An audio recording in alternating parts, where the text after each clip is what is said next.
Welcome to the party. I'm Sam Ekstrom of Locked On Sports Minnesota. Move aside, Carter, Moss, and Cunningham. We've got a new 1998 squad. I'm Luke Braun of Locked On Vikings, trying my darndest to find a way to still call the Vikings frauds, but I'm coming up empty. Hey, this is Arif Hasan with the Wide Left Substack. The Chiefs have struck a bargain with a divine being, but we don't know which divine being it is. Luke Inman on X at Luke_Spinman. You know, in a 2018 redraft, Sam Darnold now goes number 1 overall for this week, anyways. Locked On Sports Minnesota podcasts. It's endless Minnesota Vikings talk with the diverse voices of your local experts. It's time for the Minnesota Football Party. It's your guys hanging out talking next level Vikings football. So join in with Arif Hasan, Locked On Vikings Luke Braun, Superior Sports Talk's Luke Inman, and Vikings insider Sam Ekstrom, plus the biggest names in Minnesota football for the Minnesota Football Party. And it starts now.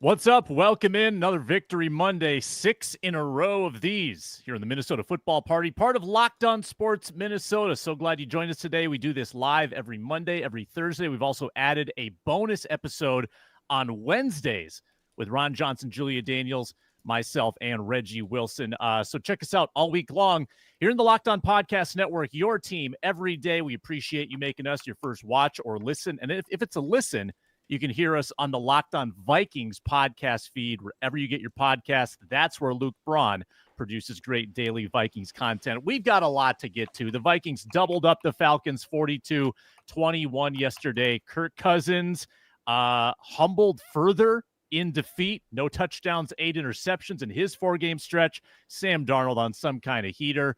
A historic day in several regards. Addison and Jefferson go off. We're going to talk about all the greatest moments from yesterday's win where the crowd was just on fire. We'll also maybe get into some nitpicks. What's the defense doing? Are we concerned at all? Where the Vikings stand in the NFC, the updated playoff scenarios, all of that coming up, plus nerdy stats and gambling updates on a show that is brought to you by Prize Picks. Go to prizepicks.com/LockedOnNFL. Use code all lowercase LockedOnNFL to win $50 instantly when you play $5. That was the win we've been waiting for. That was the win that you can't plant the ugly tag on, as we discussed in yesterday's postcast. That was a beautiful pull-away victory in the fourth quarter. Offensive clinic, offensive circus. Let's start with Luke Braun. An offensive performance that we've been waiting for. You didn't shoot yourself in the foot. You moved the ball at will. You were explosive. You supplemented it with some good run game late in the game. Sam Darnold used his mobility to extend plays. What didn't the offense do yesterday? It finally all came together. Well, I think the best thing they did was punishing the Falcons when they made a mistake, which is kind of how you have to do this, right? Like if the team in front of you makes mistakes. Like if Mike Hughes is going to lose the ball in the air on a big long pass, that better be a touchdown, and it was. And if D. Alford is going to just completely lose his mind and fall over, that better be a touchdown, and it was. If they're going to give you a gift of a first down on a defensive holding on a field goal, you better convert that, and they did. But I think the drive for me that said the most was the last one, where they're up 2 touchdowns. They're just trying to salt the game away. 7 plays, and they were in. And they weren't calling, shot plays. They were just run plays that kept going for 15. They had just completely demoralized and broken the will of the Falcons, and that was the drive where it's just, they're just broke in half, and they just want to go home now. 7-play, 98-yard drive. Yeah, 98-yard 7-play drive.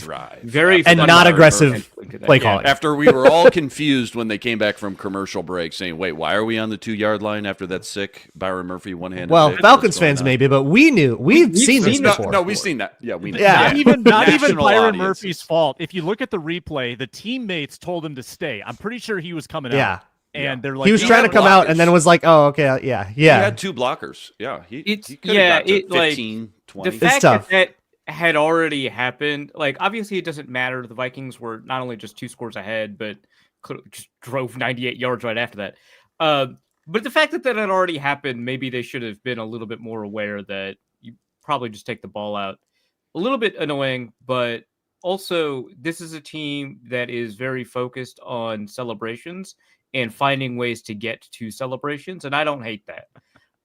So stay in the end zone. You're closer to where you'll be celebrating. Right, exactly. No, right, exactly. Okay, yeah. yeah. Good. And so That's spatial awareness. Yeah, they've maximized their celebration potential, and that means grabbing more picks too. So I'm fine with that. But no, I think a little 4D chess too that I think he recognized. Well, if we have more field, we're gonna traverse, drain more. We'll clock. kill more clock. Yeah, if we can have those extra 5D. 18 or so. 5D Right, chess. of course, of 5D. course. Obviously, 5D. that's what was going through his mind. Josh Oliver would have scored the touchdown then. That's right. Oliver Yak. That was great. We would have had a 6-touchdown game. Yeah, off, Sam off the Darnold. leak. Man. That was awesome. The final drive was the 44-second kneel down. I'm convinced that if they'd wanted to score on that drive, they would have. They were just. Well, it was going Mullet. If on it. Mullet drops back, who knows what happens? Yeah, there's still Probably converts. right. There's still stuff that they have to work on. Right, like the communication in pass protection has been a concern for the past 2 weeks, for sure. Right, the first half pressure production or the pressure allowed, a big problem. Right, but when you've got solutions to problems, which I think is how a lot of football could be viewed as solutions to problems. Do you have solutions to problems? The Vikings have solutions to problems, and it is beautiful to see it executed the way it is, right? Oh, our top receiver is being triple teamed. Do we have a solution to that problem? Yes, we do. Right? Like it's really awesome to see them bring all of their tools to bear and really kind of crush the life out of a team, which I think is the biggest issue that we've had with this team over the past 5 years, is the ability to crush the life out of a team, right? And they had to get to that point, right? They were tied at the beginning of the fourth quarter. I didn't love that, right? But we've been so persistently annoyed with this team's inability to put the game away. And I don't know, it's just nice to see them do it. I like the comment from Gavin. Worst thing an opposing defense can do is put Sam Darnold at his own 2-yard line. It's true. Is that It is 3 insane. drives? Like, Yeah. they've got like 3 of 98 these. Yeah, they've got they've got 3. One of them was one play. Yeah, one's a 97-yard play. Was the 99-yard one the first game of the season? Giants. Yeah. Yeah. Yeah. And then they did it again in one play against the Niners, and now they have another one here. And I'm pretty sure they had one against the Jets or something, no?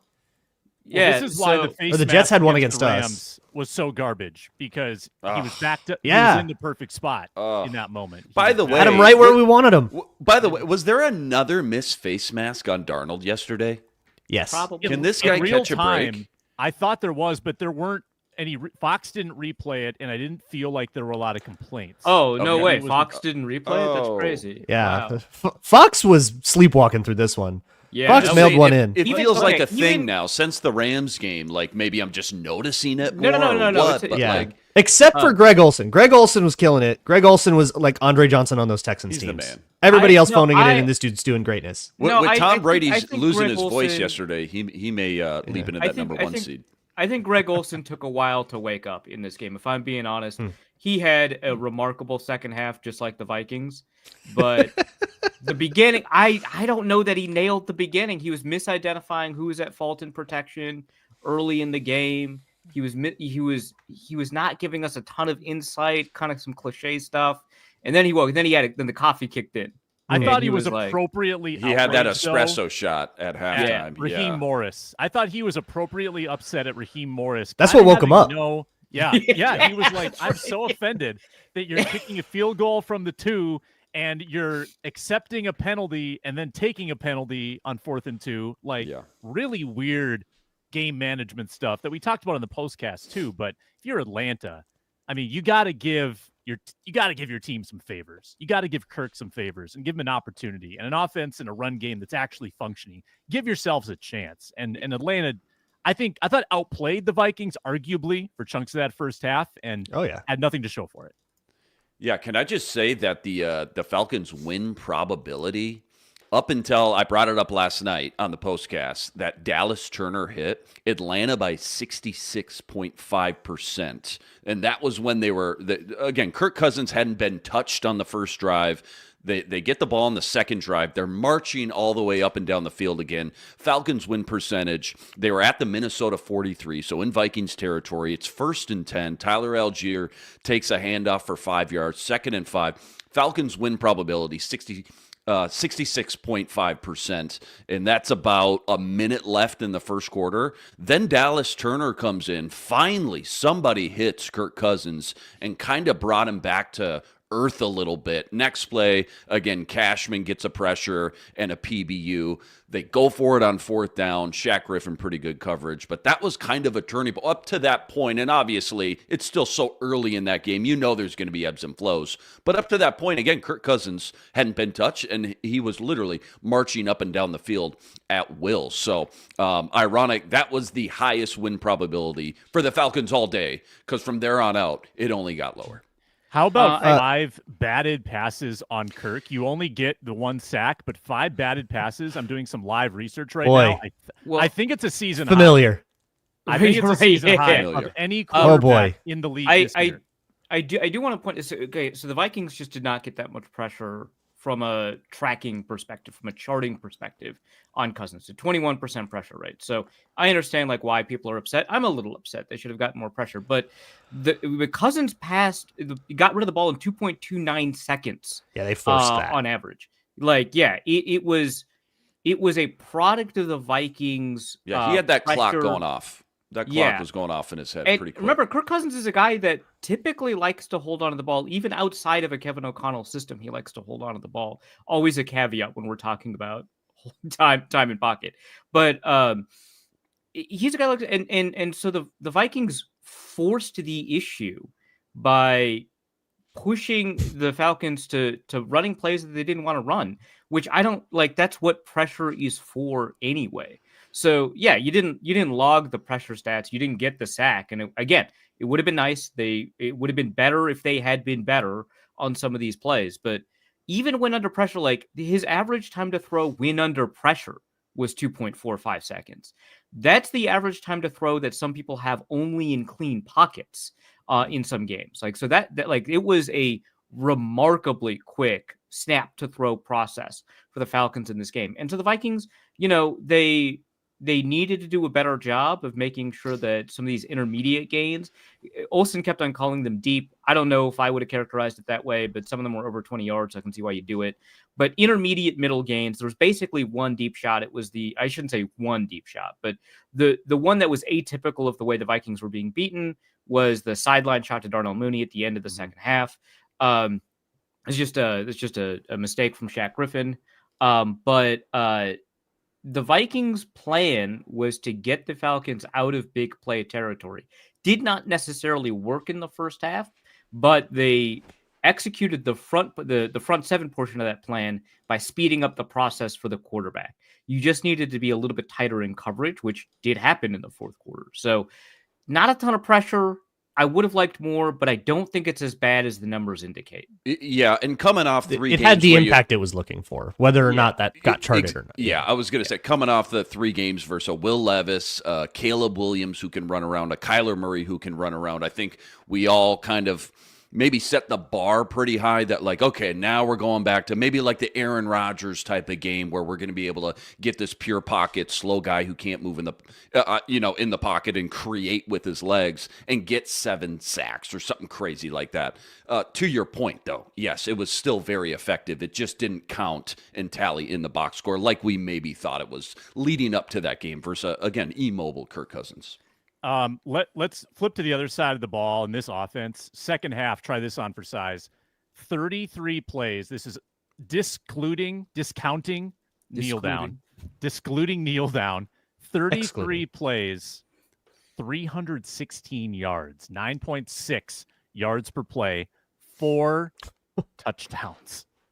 Holy cow. Was there a missed field goal? I think there was a missed field goal in there. There was There was a It missed it field was a goal. weird day in the NFL for some missed field or just field goal kickers. I will say that. Will Reichert obviously hit the upright. Obviously, I'm sure you guys saw the Chiefs game as well. The Saints game was a little wonky at the end. Oh my Yeah, God, yeah. the Vikings' average field position on scoring drives was their own 30, which I think is a little bit of a difference from a lot of the previous games because the Vikings have been very good at generating takeaways on defense, and that has put the offense in some pretty good positions to score. And the takeaways didn't really do that in this game. One of the takeaways put them on their 2, right? The only takeaway that did that was a special teams takeaway, which was fantastic. Love to see it. And then, of course, that drive ended wonderfully, just like all the other ones did. But the Vikings offense really drove the bus here. Like it really, created opportunities. It wasn't just an instance of it taking advantage of opportunities that were available to it as a result of the ebb and flow of the game or field position or what the defense was setting up for them or just really good special teams.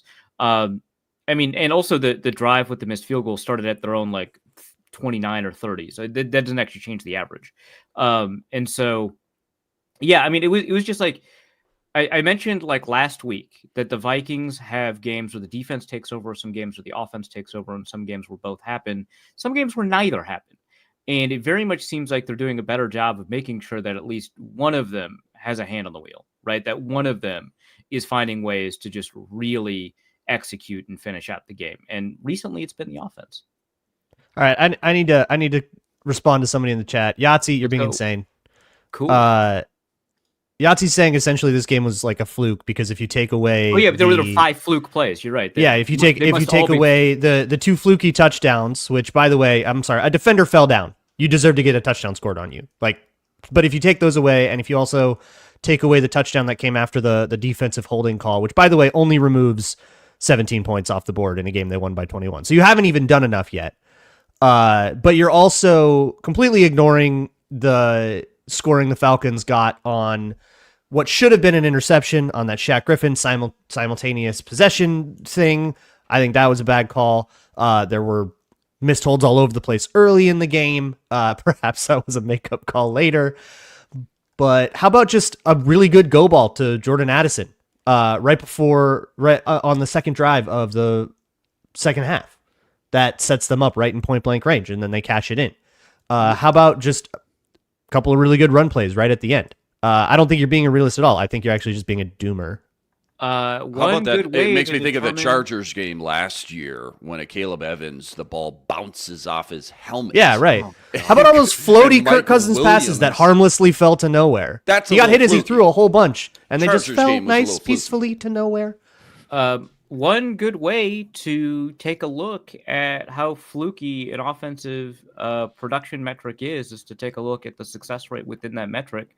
So the Vikings had a 97th percentile EPA per play. That's really fantastic. Was it all built off of flukes? Well, they had a 75th or higher percentile in success rate.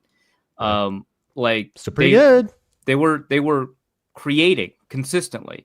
And also, I just think that Justin Jefferson juking a cornerback out of his shoes is not a fluke. That's what Justin Jefferson does. That just feels like a thing that you can maybe not reliably, count on. Okay, so the Falcons one success rate. Yeah, see, I understand where you're going with that, but when you take a look at how success rate is calculated, which does not include no plays, right? The penalties, the Falcons had 98 yards penalties. When you take a look at how on you, you deserve to have. Right. When you take a look at how success rate is calculated and you take a look at the success rate late in games on EPA per play, it does a poor job in multiple score games, right? I don't know what to tell you.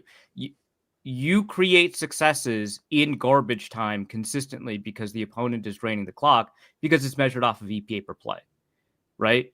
The Vikings only had 53 plays in the game too, and they just were so. I don't know. I'd have to break it down. They just kept scoring 50-yard bombs. Their touchdown drives were only 4 plays. That's not a bad thing. Right. Yeah, and they consistently do it.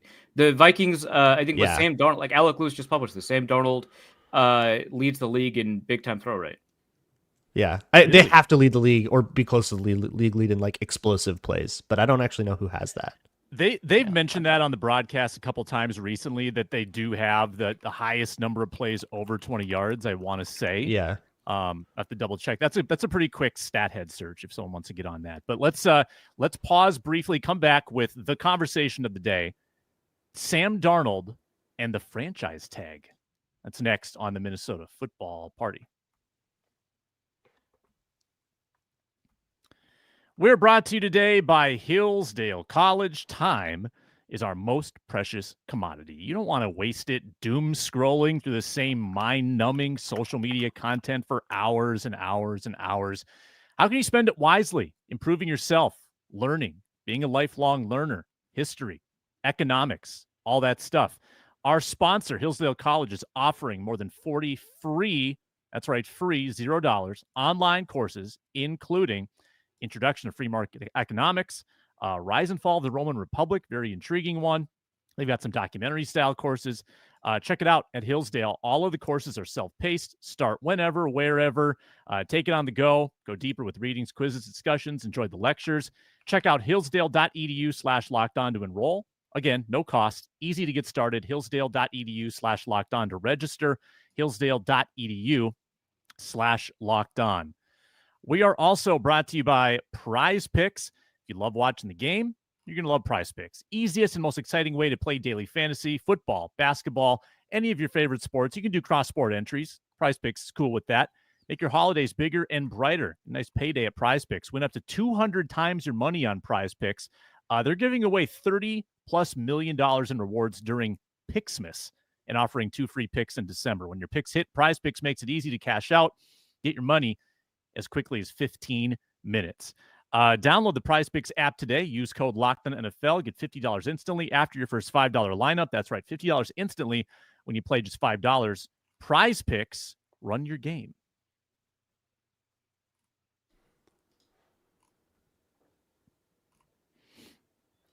All right, great lineup here at Locked On Sports Minnesota. Please like and subscribe. We'd appreciate that. Also, again, hear us on the Locked On Vikings audio feed. And tomorrow on the Ron Johnson Show, little teaser, Andrew Sendejo is the interview. Andrew Sendejo, great Viking safety. We had an Andrew Sendejo play yesterday with the Metellus tackle attempt in the B gap where he just, Algier, I think, just bounced off of him. Just kind of lowered the shoulder, just tried to hit him. It dislodged Algier from the arms of another Vikings defender too, so it produced a mistake. Which again, that's directly punished for not being Ivan Pace. Right. I don't think Josh Metellus did anything necessarily wrong there. Adding a big hit to a defender that's already wrapped up typically brings that guy down. But sometimes the other thing happens. I will say too, Algier was cooking, man. That dude ran great. Incredible. It's a great. Are we sure he's not the best running back in Atlanta? Yeah. Yo, dude. Bud. Chill. I don't want to wade into these waters if I'm. So Bijan goes the way of Barkley in about 3 years. I've been on record that they shouldn't have drafted Bijan because Algier was so incredible his rookie year. Just saying. That is a hot and spicy take. Atlanta never makes controversial draft decisions where they duplicate a position. There are a lot of conversations to be had there, and I'm actually let's just quickly address this. Has Kirk Cousins possibly played his last game as a Falcon? Is there a world? No. Could they make that move? No. That's not my understanding. That like Aaron Freeman has said that they're riding this guy out. I think. I mean, it's the way we were always with Kirk Cousins. Like they've got a slightly more viable backup than like Sean Mannion, but it's like I don't know. The bounce back comes, but I don't know how much he's like. Well, how long's the leash? Is it forever? Like they're just not gonna. Just well, I don't think he plays out the rest of his contract. Next year, I don't think he plays out 4 years. I mean, he's not playing until he's 40 the way that he's playing right now. There's a palatable out in that contract after 2025. But so think of it as a 2-year deal. I feel like it was always a 2-year deal, especially when they drafted Penix. Yeah. But when you think of it that way, it's a little easier to stomach switching QBs, going to your rookie, in year one of a 2-year deal than year one of a 4-year deal. For sure. Yeah. You're a game back in the division with the tiebreaker. Playoffs very much possible. Your quarterback is in a major slump right now. And I thought Kirk was good, not great, yesterday. I thought that was actually a very common Vikings-esque Kirk performance. It really was. Like, you're walking away, you're saying... You could super argue that it wasn't his fault, which is very Kirk. Yeah. Or like, some of it was, but you could argue about all of it. So many penalties, the Ray McLeod turnover. The defense let him down, the special teams. And Kirk's right. Like, Kirk said this after the game. Well, we had it 21-21, and then next time I touch the ball, it's 35-21. That's absolutely right. That's he is right. crazy. Yeah. He was, to be fair to him, he was talking about like the mood of the game. Next time I touched the ball, the mood of the game was so different, but it's like a little bit like, yeah, man, sucks. That's so good, dude. It was a very classic Kirk press conference. Terse, not a lot of smiles. Serious. Hey, by the way, Braun, did you bring back the Kirkometer? That's the Kirkometer. People have been asking me this. The Kirkometer has been a weekly fixture on Locked On Falcons all season long. Please go check out Locked On Falcons post game to go check the Kirk Cousins Chaos Meter.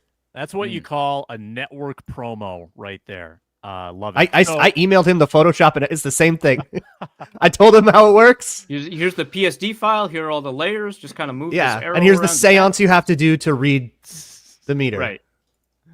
So I don't think it's gonna happen, but it would be kind of hilarious that the game to finally put, Raheem Morris and company over the edge was the game in US Bank Stadium for the that being the answer to a trivia question someday would just be phenomenal, wouldn't it? It was not a flat out denial from Morris when he got asked. Yeah, he did the we look at everything. Yeah. Well, maybe they're in the mindset that we got to shake the gumball machine up here for a second and just give him a breather for a second because it can't get any worse. And I think the thing too that if I'm a Falcon fan that I don't want to get lost in all this was they ran the ball so well with Bijan and Algier yesterday. They ran the ball so well, and that's their bread and butter. That's their identity because it is so effective. That's two of your best players offensively. They have a great offensive line. And if you were to go to Penix, let's just say, the last thing you're going to have him do is let him drop back 50 times a game. No, you're going to let him lean on the run, one of your strengths, again, behind a good O-line, and then utilize what he's always done best, whether it's at Indiana or Washington. Get the ball downfield accurately. He's got touch, timing, accuracy. Hasn't turned the ball over. Obviously, that's college game, which is a lot different. But maybe I don't think it's going to happen, to answer your question, Sam, but maybe they just want to shake this whole thing up and say, do we really have anything to lose with the way Kirk's play? He hasn't thrown a touchdown in the last 4 weeks. He's thrown, 8, 9 interceptions. Let him take a breather. Scratch and claw your way back into, they're one game back from the Bucs and they own the tiebreaker. And then maybe you get to that point where it's like, okay, we're in the playoffs now. Let's go back to Kirk. A lot would have to happen in that scenario, obviously. That would mean Penix is playing good enough to make the playoffs then too, which would, obviously cause a lot of controversy. But I don't think it's going to happen. I definitely see a world, it wouldn't shock me though either. Arthur Blank doesn't want egg on his face either, which would be the case here. I think he's kind of averse to controversial decisions like that. If he has a say in the matter, he would probably discourage it. But I do think he's on the verge of 2 interceptions in the first half against the Raiders next week. At halftime, you're pulling the plug. I think if he's it's getting the Raiders, that's close to the cliff. The Raiders. Okay, so Sam Darnold and the franchise tag. We all agree nobody wants to waste J.J. McCarthy's rookie deal. Nobody wants a 3 to 4 year pact. You don't want the Daniel Jones contract. You probably don't want the Baker Mayfield contract. But the franchise tag has popped up more and more in discussions. Last year was $38 million.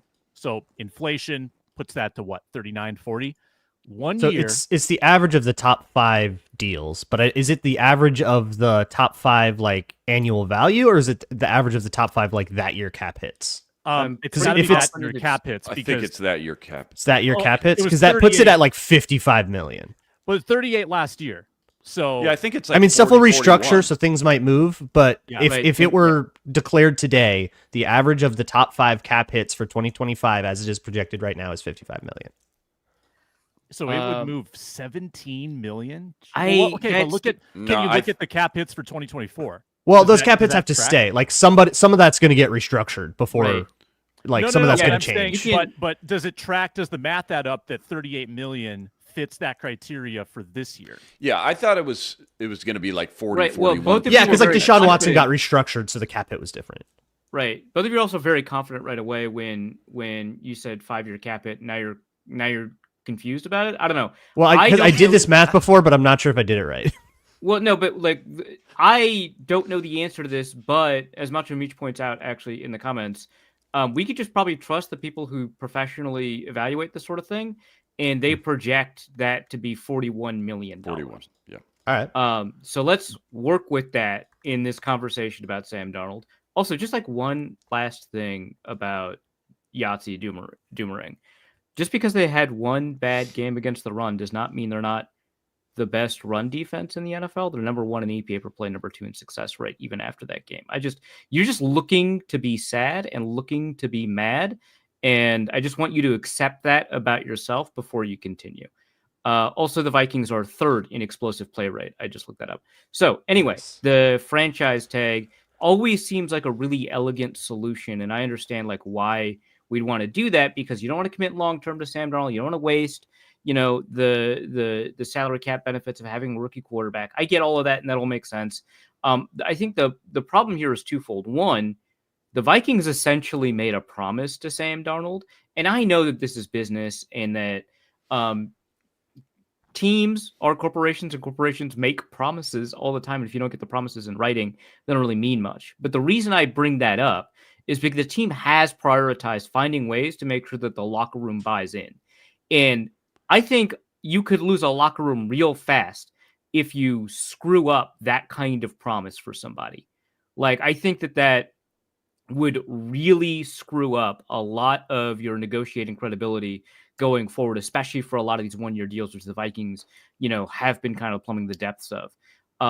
Yeah, you could do a franchise tag. You'd only have to commit yourself to one more year of Sam Darnold, and you could see if it was a fluke. You could have a little bit more time with JJ McCarthy as he recovers from injury, and you can, all of that could be true, right? But I think that you either commit to a long-term deal with Sam Darnold, or you let him walk, or you lose the locker room.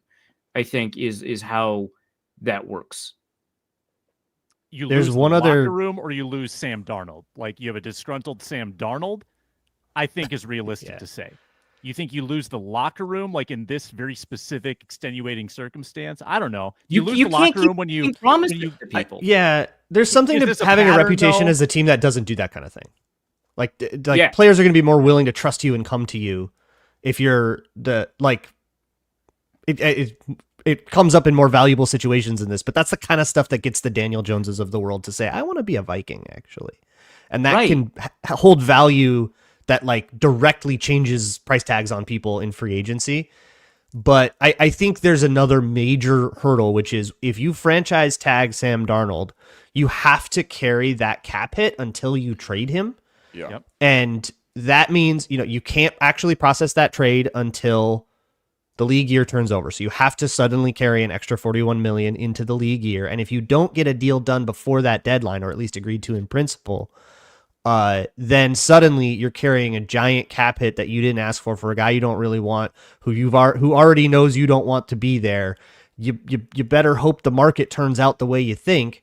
And I think if I'm a team like the Titans or the Raiders who's looking for a quarterback, I would much prefer to negotiate directly with Sam Darnold than to have another team involved in this. Meaning, I don't know how much of a draft pick I'm really even willing to give up. And I kind of think the franchise tag is going to be still more expensive than the actual deal he gets. I think he gets kind of a Baker Mayfield-like deal. And that means you can negotiate a multiple year deal without there already being a fully guaranteed year on top of it. You can just custom do whatever you want. And I think for Darnold himself, he doesn't have any say in it with the franchise tag, which is part of why it sucks. But the market is so much better for him than anything the Vikings are going to be able to offer him that's at all real. Okay, can we take... I want to hear from Inman too. But can we take the feelings out of it? Can we take away the subjective, like, will they, won't they offend people by the move? Like, think of it And that's a factor. I'm not denying it's a factor. It is, yeah. I just I don't think just wanna the human part of it, they just don't want to do that to this guy they like. Yeah. But you also have the argument of, Sam, like we're all adults here. You know our situation with JJ. We know your situation. We are going to give you a generous, like, market rate salary, and you will get the opportunity again to play under these conditions where you thrived. That the inflation in this league is only going to increase. The money's going to get more and more. You're still young. You still have this opportunity down the road, but you can win with us for one more year. I don't think that's super ridiculous. Luke Inman, your thoughts? No, I agree. Again, as a GM, a head coach, the front office, you're going to lay everything out on the table, and you're going to go through all the pros and cons for sure. This is a scenario that they're going to have to weigh the pros and cons. I think Luke and Arif laid out a lot of arguments for both sides, which makes sense. $41 million tag is a lot. So it's like Luke said, a lot of these big contracts we see all the time, you don't get to push that into future years. I think the franchise tag is in play. And when you talk about Sam Darnold's point of view, first of all, it wasn't long ago when it looked like his trajectory was becoming a future backup at best, if not almost out of the league after a couple more years. So I'm sure he's thrilled to take anything he can get. And also, this is the only place he's had success. Obviously, he knows a lot of that credit goes to KOC, this organization, plus which quarterback wouldn't want to play with these two weapons or not just Justin Jefferson and Jordan Addison, but obviously Hawkinson, the entire offensive crew, is one of the best in the NFL for sure. But I just think, to you guys' points, a lot would have to happen for that to work out as far as like all the stars aligning with the cap and everything else for that to work. I know yesterday morning, Schefter said that Darnold and Kwesi, up to this point, like there's been no discussions whatsoever. So I still think, just as of today, even after that 5-touchdown, 42-point performance, he's still tracking to become a free agent as of now. Obviously, we know the scenario. The only quarterback under contract is J.J. McCarthy. That is a big reason, like Luke said, they added somebody like Daniel Jones when they did, so you can give him a little sneak peek into what it would look like next year to play for this organization, give him a little taste, Vikings facility, the coaches, the players, and what have you, because as of now, I'm with Luke. I think teams are going to be lining up to give Darnold that Baker Mayfield type of deal. It's not that strong of a quarterback class coming up. Remember that too. Like, you probably missed the boat, to be honest, when we look back in 10 years. If you're a team trying to draft one last year was probably your best shot. You got Shedeur Sanders, probably going to go 1-1. Then it's kind of a crapshoot after that. Cam Ward from Miami, then a pretty big drop-off. So some teams come out and are going to offer Darnold more than what Minnesota is capable of for a long-term deal. I feel like that's the odds-on favorite scenario. You don't need to look far. There's a lot of quarterback-needy teams out there, unless at the end of the day, like, they can figure out a deal that works for both sides and maybe come to some sort of agreement outside of the franchise tag, I'm saying. But I still think it's a long shot. It's certainly on the table as far as the scenarios go. There's pros and cons to all of them, but as of now, I don't think so. I would lean far less than 50% Sam Darnold gets franchise tagged. All good stuff to think about. Would you rather keep him with the franchise tag or trade him with the franchise tag? Well, it depends what you're getting. Are you getting a first round pick? Am I getting a late second? Am I getting? I mean, it doesn't sound like a huge difference, but also too, how confident are they in JJ? What's going on with the knee? I mean, plenty of time to figure all that out. They're super confident in him. They're super confident. Yeah, I'm not super concerned about the knee. We have so much time before even OTAs and training camp. I'm not really worried about the knee. I never really have been. I know a lot was made about the second surgery and cleaning some things up. If you're super confident in the next guy coming up, this is why you drafted him. He is your future. Do you want that bridge gap, though, just in case? An insurance policy, I still think at the end of the day, by the time we get there, Daniel Jones is your insurance policy and why they brought him in. Yeah. The fallback from letting Sam Darnold walk or trading him, signing and trading with the tag, which some in the chat are suggesting that's the minimum you have to do. You have to try. You've got the 6th most cap space in the NFL. J.J. McCarthy on a rookie deal, think of what you could build. I mean, you're going to have to go buy a cornerback room again. So you got that to do. You've got the money to do it. Say again, Braun. Said that's like their biggest expense. Yeah, that's going to be costly. But man, you can build around this rookie. You've got a coach that maximizes everybody he works with. I think that if you're the Vikings, as hard as it might be, you can really talk yourself into we're going to be fine if Sam Darnold does not come back. And I also I think that you don't want to be the Broncos who signed Case Keenum after a career year, right? Like whoever's signing Sam Darnold is signing him, they're buying without the benefit high. of KOC and Jefferson and Addison. Right, which has proven by now is a part of the equation, right? Yeah. Like it's a package deal, but you're not getting half the package. Yeah, I mean, it's tough for me to be the one that says, hey, trust the Vikings' history on quarterback decisions here, but hey, trust the Vikings' history on quarterback decisions here. They've been doing a pretty good job in the Kevin O'Connell era of manufacturing production out of quarterbacks and making the right decisions on when to let these guys go. I don't think that sample size is large enough for just to say have blind faith, but I think that they've earned the benefit of the doubt when it comes to these kinds of decisions. Like a lot of people didn't like the Sam Darnold signing. Great decision. It was a difficult decision to let Kirk Cousins go. Turns out it was the right decision, even though Josh Dobbs ultimately didn't turn out to be good. It was a really good idea to trade for him. Excellent work. The quarterback that was probably the biggest quote unquote failure, Jaron Hall, was from a previous administration. Like, I don't know. It feels like they kind of have figured out what they need to do for their system, for their team at the quarterback position. I'm going to extend them the grace for at least one more of these decisions when it comes to blindly letting JJ McCarthy, get the starting job or whatever, because it isn't blind. I will say that Hall was their decision. They inherited Mond, I believe, and Mond was cut pretty quickly. Oh, that's a good right? point. Yeah, immediately, I think. Yeah. That's funny though. Pretty quick. Did not last. Let's pause, and then we've got nerdy stats on the other side, plus gambling update. Not good for me. That's next. Minnesota football. Hey. And those picks we make through FanDuel. It's an official sportsbook partner of the NFL, official sportsbook of Locked On Podcast Network, and they're America's #1 sportsbook for great deals like this. New customers, bet $5. If you win that $5 bet, you get $150 in bonus bets. You can cash in with every hunch you have, whether that's before the game or during the game, with their live wagering features. It's NFL, it's NBA, it's NHL, it's college sports as well. You got a lot of sports going on right now. You had golf this past weekend, Hero World Challenge, Scotty Scheffler, -25. It's like easy money. Just bet on Scotty every weekend. Bet 5, get 150 at FanDuel. Make every moment more. And again, they're an official sportsbook partner of the NFL.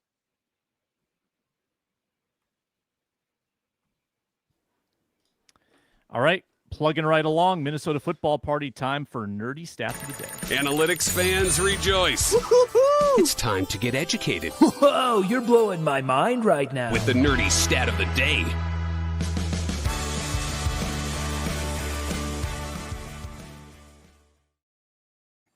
Game time. Game time.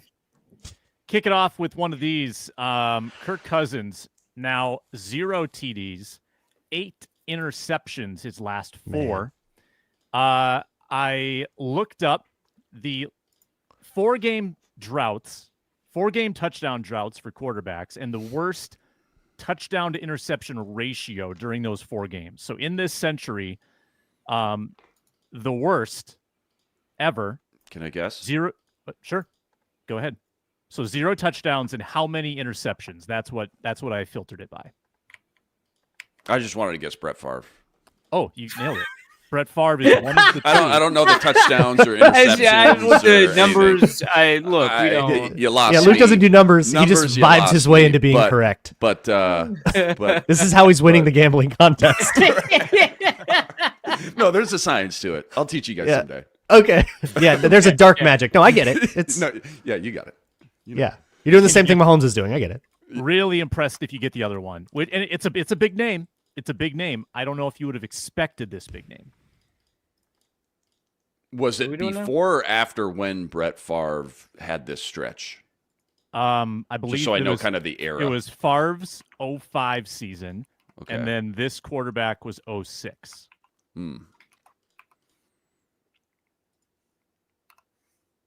I got nothing. Who was like out? Was it like Drew Brees? No, he was a Saint by then. Like Hall of Famer. Rivers? Nope. No, he was good. No, Eli? No, but it's right in that vein. Oh, I got What? Josh Freeman. Okay. Hall of Famer. Right. Yeah, no, you got it. All Yeah. right. All right. Oh, someone in the chat gets Jake Delhomme. 2006 Josh Freeman. Don't think about it too hard. The chat does not have it right. Answer: Ben Roethlisberger. The last. We guess guy the from other that- two from 2004 that quarterback class. Right, yeah, we got just it. went through Got that it. cycle, yeah. Got it. Big Ben, Yeah. really? He had that bad of a stretch. Yeah, now. he and Favre 0 touchdowns, 9 picks. If you go historically, all-time history of football, Jim Plunkett has the worst 4-game stretch. 0 TDs, 10 interceptions. That's I obvious. omitted kind of early years football just because not Right. Yeah. Peterman, different level Nathan of- Peterman. Yeah. different Yeah, level back of when- QB. But that's Back the when company touchdowns that were Kirk worth is 5 keeping. points or whatever. Yeah. Yeah, More that's pretty nerdy good, stats. though. That's pretty good. That's pretty good. I'm sure you guys heard last time a Viking quarterback threw 5 touchdowns 2 decades ago exactly, Dante Culpepper in 2004. Shout them out. Who caught those 5 touchdowns? 2004 it was first the Cowboys in week 13. Oh my God. You gotta go Moss. Yeah, he did it 3 times in 2004. He did. Yep. Jesus. Yep. This is the last Wait, one this in is week 13. This is week 13 in 2004. Wait a minute. Sam, the historian. Oh my Luke's God, the yeah. historian, but Sam always comes out of nowhere with Sam these, just like, has- mid-2000s. I'm not This- historical week- with the box this is scores. week I'm one. historical Hold on, let me stories. Week Week one- it. Oh, I'm week sorry. one, You're right. September 2004. 12th, 2004. This So, was September 12th. good. So week Uh, 2. God. Yeah, Kelly All right. Campbell. Kelly Campbell, I'm going to say had 1 or 2. Surely Moss was in there somewhere. Yeah, it Nate has to Burleson. include Moss. Maybe a Klein saucer? Was he there yet? So Kleintesser had 2 catches for 24 yards, no touchdowns. Kelly Campbell had 1 catch for 43 yards. That went for a touchdown. Randy Moss only had 4 catches for 27 yards. He had 2 touchdowns. So no Nate Burleson, no Kleinsasser. You got 2 from Moss. You got 1 from Campbell. You got 2 left. Okay. Wiggins. Jermaine Wiggy, Wiggins. 2 catches, 18 yards, using that 2 tight end set there with Kleinsasser. Nope, no touchdowns wow. for Wiggy. TDs. What about like a Mwelde Moore? Mewelde Moore, 1 catch for 8 yards. Little check down on the backfield. No touchdowns. No touchdowns. Walden Moore was a good pull. Yeah. Mo Williams, 1 catch for 8 yards as well. Williams. Running that two running. So backs I don't out know there. I don't know if he'd signed yet. I think it was a little before the Marcus Robinson era. Marcus Robinson had 1, 3 Oh, really? catches, 54 yards. You got 1 left, and this was this guy's only catch of the day, and he led all receivers this day in receiving yards with this lone 1 single catch. Oh. I was going to go with another running Wow. back, so probably not the Wizinator. So we've covered. It was the Ontario- Really? It was Ontario Smith? Yeah, you got dark magic going on now. Yeah. Oh, wow. Ontario Smith had 1 catch for 63 yards and a touchdown. Marcus Robinson must a have touchdown. housed a screen or something. Yeah. Yeah. Kelly Campbell a touchdown and Moss 2 touchdowns. Only 27 yards that day, but 2 touchdowns. Yeah. So three running backs with catches: Mo Williams, Mo Moore, and Ontario Incredible. Smith. Yeah. Kind of setting the trend for the first 3-headed monster back in 2004 there. Didn't see that. That was a great season opener. Remember that one. That was good. Other nerdy stats.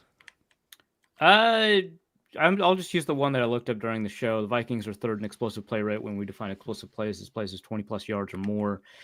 They've had 59 plays of 20-plus yards or more, which is also 3rd in total. But yeah, 5.7%. They're right behind Baltimore. And actually, number 1 surprised me, San Francisco. And it surprises me because the offense seems a little broken right now. But yeah, that's where they are. They're right ahead. Oh, guess what? So the Vikings are 3rd. The Detroit Lions are 4th, and the Packers are 5th. Interesting. In explosive plays. Yeah. The Bills are up there, right? No. I mean, they're 9th. They're above average. Rams? Rams are 20th. Who's first? The 49ers. I just said. Oh, 49ers. Yeah, Sorry, yeah, missed he it. covered it. Bills Lions on Sunday. The Vikings aren't playing. I mean, we're getting down there, folks. we'll all have 3 that one games on. left for the Lions to lose one, and I think they're all tough. I think they're all tough games, but it's got to happen soon. It's got to happen Sunday, I think. Braun, have you given an early stat yet? I'll give a fact that's not so much a number, but it's still astounding. So after the Will Riker doink, which was the first drive in the second half, Falcons did not get another stop.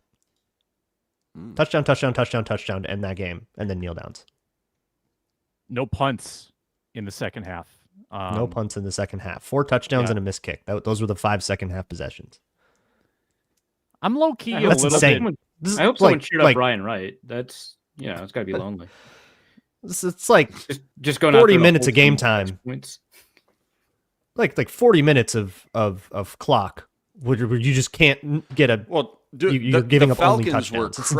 crushing time of possession the first, I want to say, Yeah. almost 30 minutes. A very too. real stat that we all need to pay a lot Which of we attention all Yeah, love. Right. Yeah, Well, they we were all killing love. play But count I'm too, just which I think is a saying, better like, version yes. of that idea. to. Yes. So you want to look at who's got the ball, who's tiring each other out. Like I Who's think generating how many first plays down. a guy plays is much more is going to tell you how tired they're going to be way more than how much time they had on the field. Because Yeah, an and incomplete Falcons had pass and a like run 13 play. more plays at halftime as well. Yeah. Just a little bit of a minutia rundown, kind of emptying the notebook here. Jalen Redmond, 39 snaps. His previous high was 16. Pretty nice, and that's without anyone being out, right? I mean, that's with Bullard, that's with No, Tillery, like Yeah. everybody. He ate into much Jerry Gabe- Tillery's I kept snaps. seeing Gabe Murphy out there too. How many Murphy got snaps in. did Murphy? Murphy Murphy got said- some action. Yeah. He got more action near the end of the game when it was over. Got it. A lot of because like Brian Osmoa was getting in, like they were in the whole Yeah. twos were in for that last possession. But I don't want the- to overcorrect here when I say that Jalen Redmond's game in more snaps was not as good as the previous game in 9 snaps. I mean, obviously he got like those really nice tackles for loss that ruled, but he get pushed around a little bit in the run game, which is kind of unfortunate. Up and down. But hey, great find, nevertheless. Yeah, up and down rotational player for where they found him is something to be proud of. I think. Really Yeah, intriguing pipeline right now with Taimani, LDR, and Redmond. Really intriguing. Also, I don't want. Maybe this is a reason. Harrison Phillips did pop up with a back issue this week. Maybe they took a little bit off Harrison to give Redmond some more. And Makes Van sense. Ginkel I was don't- banged up. I don't think So Harrison that kind Phillips of had more Dallas a Turner, very, more Gabe Murphy. Yeah, that makes sense. I don't think Harrison Phillips had a very good game. I think that probably is related to that injury. then. PFF hated his game. Worst defensive player. Okay, I did a little much, but sure. Hey, I'm just the messenger, man. No, I get it, but I didn't really think it was that bad. I was like, this is a pretty mediocre Harrison Phillips game. Yeah, give him a 20.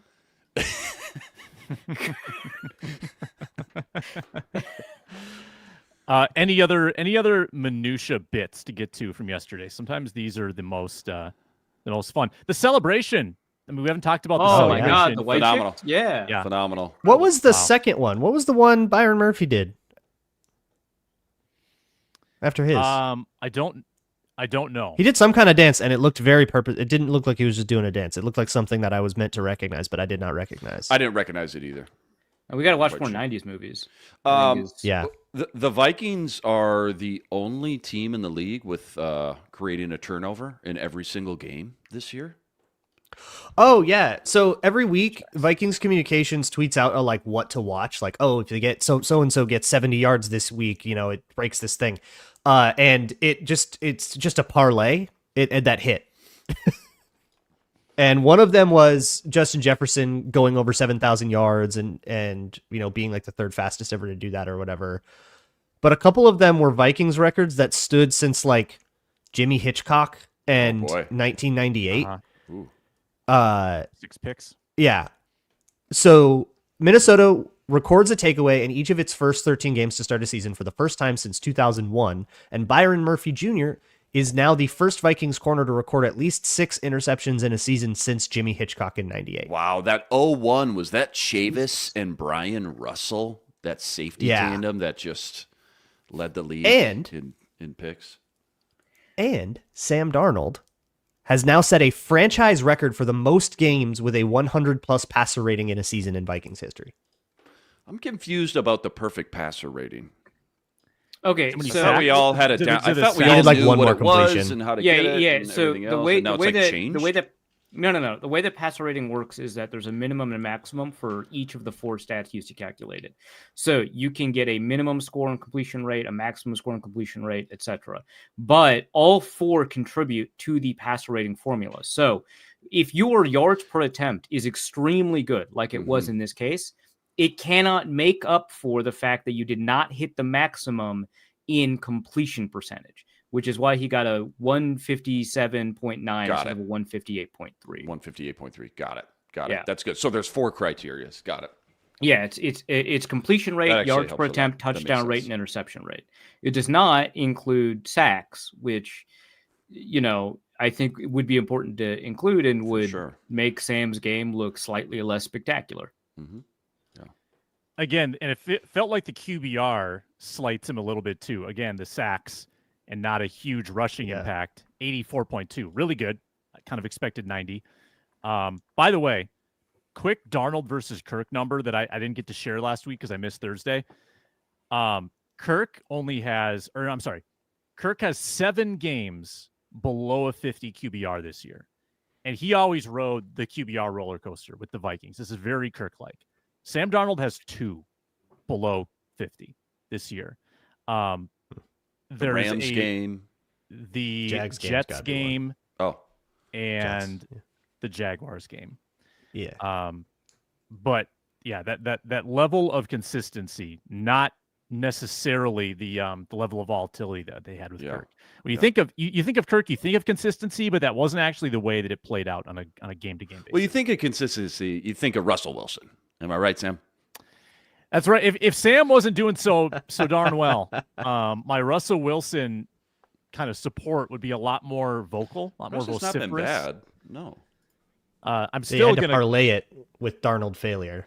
Yeah, I'm still chalking it up to. It's always that last leg that gets you. Win, how many 1 out of 2s? Speaking of parlays, speaking of bets, we're getting into desperation mode. I've got 4 weeks left to make up a deficit that is now almost $300. I go 0 for 2. Luke Inman lost, and you texted me something, Luke. I think here's what I did. So I saw plus 300, and I mistook it for $300. Is that it was a minimum? The Vikings winning by 1-6. Yep. Both mine were $1.40. Yep. Okay. Yep. That was a minimum. So you actually are around 1,700 more so. Yeah, I lost like $13. Yeah. Arif went 2-0. I went 1-1. Yeah. Yeah, he's up to 12.53. Luke Braun 1-1 at 9.08. You won $22.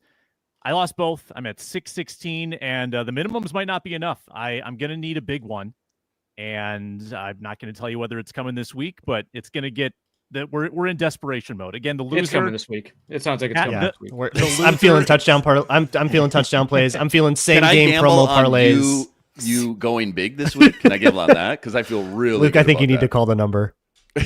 You're trying to gamble on gambles. That's a sign. Every time I call, they're so friendly, but no, it's not working for me.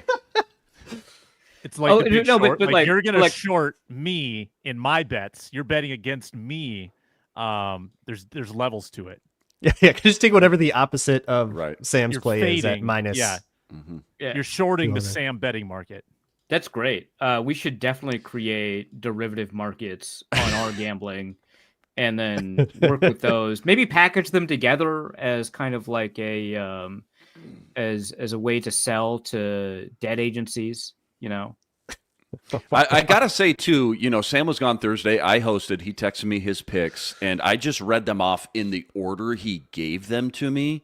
Now he had Bears plus 3.5. Now, had I not read that one off first, Luke, it sounded like you wanted Bears plus 3.5, and Sam would have got Lions Packers over, which hit, and that is the difference right there between 1-1 and 2-2. I don't know if you Yeah. want to talk about that, Sam, or not. I would have. I lost my I'd rather spread not. anyways. I lost my Jets under anyways, so it wouldn't have made a difference to me. to you, but but it would have Sam made a would've difference win. to Sam. 1-1. Yeah. Yeah. Yeah, unfortunately, I put real money on Luke's picks and not my picks, which was Why would you very do stupid. that? I don't. You've seen know. me in these Interesting. contests. Yeah, Yeah, that's no, really you're interesting. very bad at this. But Yeah. I Yeah. was, it compelled me, right? Yeah. I was like, oh, I didn't consider the over-under in the Jets game.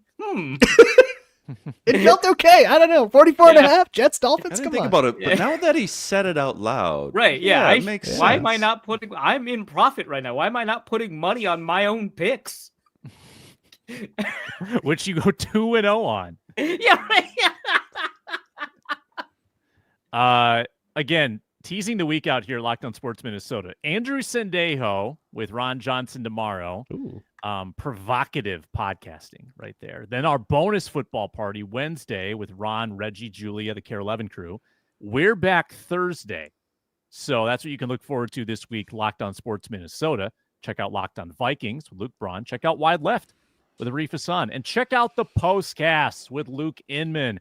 Check out the Wolves coverage with Jack Borman. Tough loss last night.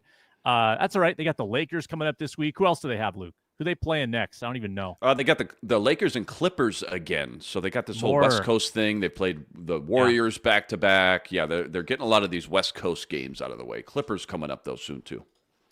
Right on. And I'm Sam Ekstrom. Thanks a lot for watching, listening, commenting. We had a lively chat today. They were kind of in their own world. Yeah. Going after Yahtzee got the whole thing going. Basically took over the chat the whole time. Yeah, I mean, what inside happens. baseball, but the more that y'all yell at each other in the chat, the better that the video will do because the algorithm. And, So thank you. So we appreciate Yeah, that. keep it we up. appreciate that. Thank Keep you on all. inviting those weird Lions homers into the chat. Mhm. Make them feel unwelcome. Just Yeah. whatever. Let's get some Yeah, it's Packers good. fans in here. They'll have something to argue about. Oh yeah. Bears fans don't have anything going on right now. Bears, Vikings, Monday, 7-point spread. Vikings favored. The Bears have lost a bajillion in a row. I don't know why I'm still worried about the game. Maybe shades of last year on Monday Night Football, but we'll preview that thoroughly on Thursday in the Minnesota Football Party. Thanks for watching, listening, subscribing. We will talk to you next time.